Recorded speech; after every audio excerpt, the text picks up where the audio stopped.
this week's task, we're going back to looking at fish. So you're going to be making, or I'd like you to make, a fish cake. So for that, not many ingredients you need. Use a potato, a couple of small potatoes. I've got one large potato.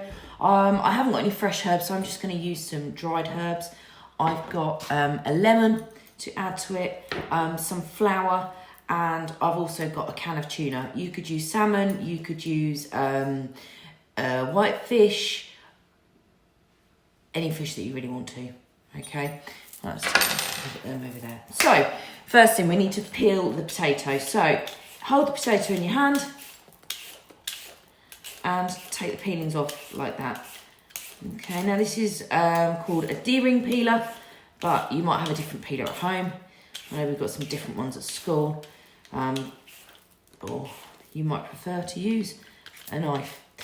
Right, get all the bits of skin off, and then we need to chop the potato up really, really small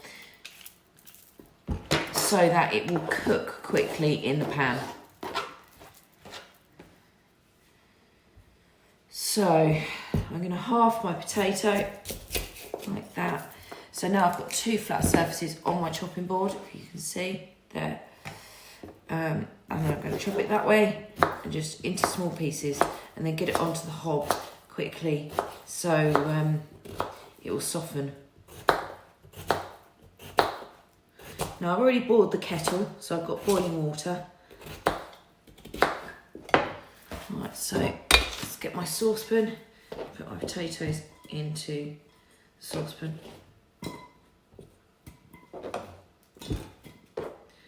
Okay, and then we'll go over here. You sit onto the hob. Oh, let's switch my hob on. Okay, we want that full whack. And next, get my kettle. And make sure the potatoes are just about covered. Okay, now I'm going to put some salt into the potatoes as well, just to give them a bit of seasoning. And that will probably take about 10 minutes to soften.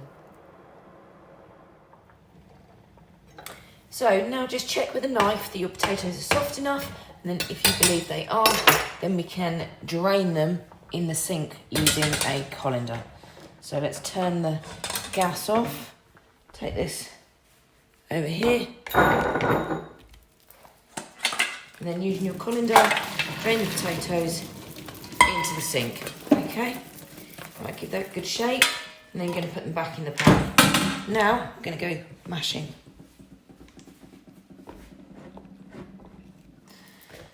So, put that to one side, get your masher, and mash the potatoes. Now, if we were making mashed potatoes, we would have milk and butter and all sorts in this, but because we're going to combine it with the fish, we're going to keep it quite plain. Right, let's grab my seasoning. Some salt and pepper in there in a second.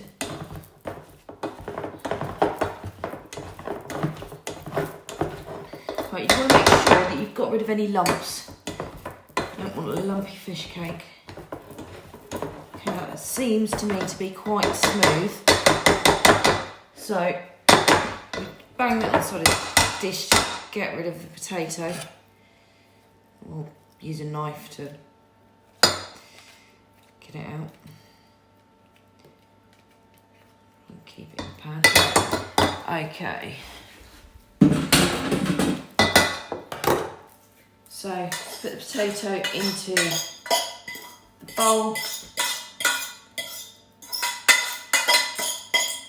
And to this, I'm going to add in my lemon zest. So I've got my zester here.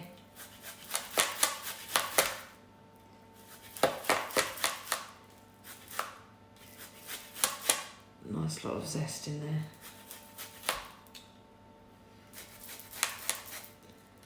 You could even put a little bit of juice in if you wanted to, but you don't want it to be too soggy.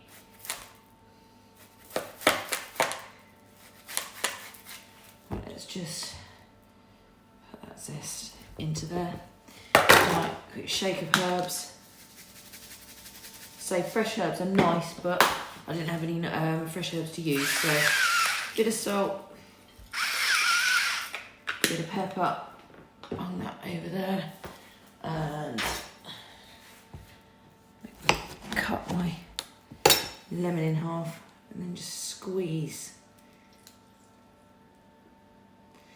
You don't want any pips, so be careful to get them out.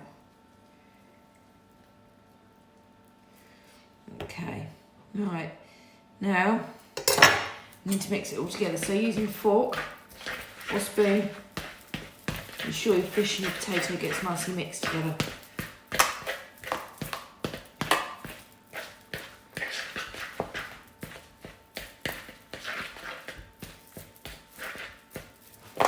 I'm going to put a bit more pepper in that.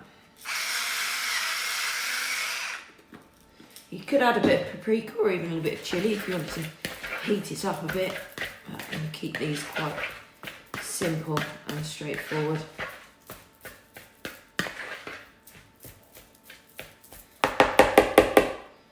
Right, let's get rid of that cloth. Okay, so now for shaping your fish cakes. So some flour on the side there. Like that, just get an amount of fish cake in your hand and literally shape it into a ball. Then you flatten the sides and then roll it literally towards you. Okay, now this will get flour around the edge, which will give it a nice crunch when it's cooked, and it'll also give you a flat top and flat bottom. Okay, then roll it over so we've got some flour on both sides. Okay, and there you go, one fish cake done. So then we're going to grab another load of the mixture, aim for the same sort of amount, and just exactly the same as we did before. Just jump it around so it gets a good depth on the edge and also flat on the top and the bottom. Okay, so it's sure it's got flour top, flour bottom. There we go. And then we've got enough flour there to do the last one. So same again, ball in your hand. Oh, this one's a little bit smaller actually. But never mind. Need a little bit more flour for this one.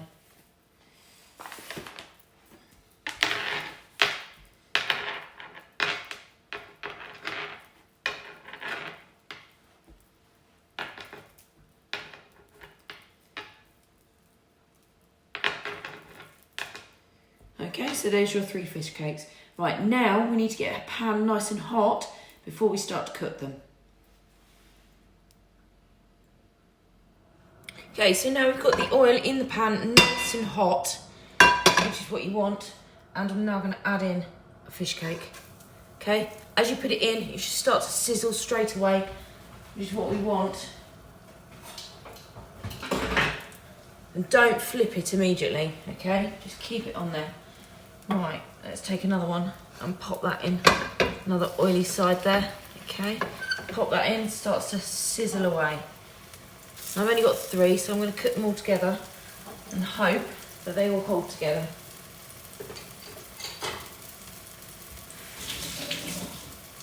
Now, I did say before, you can use whatever fish you want. You could have a fresh piece of fish, cook it down, flake it, and then add it to your mashed potato. You come up with a creative way of doing this, and let me know what you've decided to include. Normally I'd probably have flat leaf parsley in this with the lemon, but as I say, no fresh herbs, so we're mixing it up a little bit.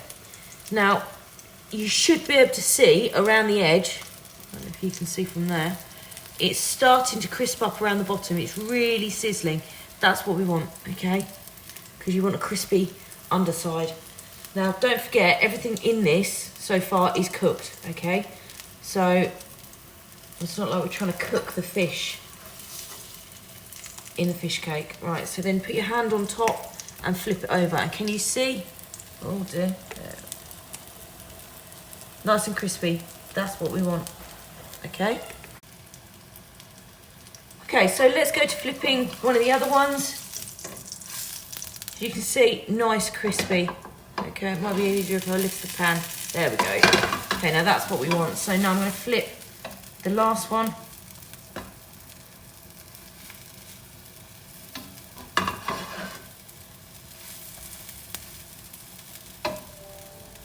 Okay, now it's about 2 or 3 minutes on either side. Now to serve your fish cake, you can serve it with salad, side salad or some vegetables. I'll leave that one entirely up to you.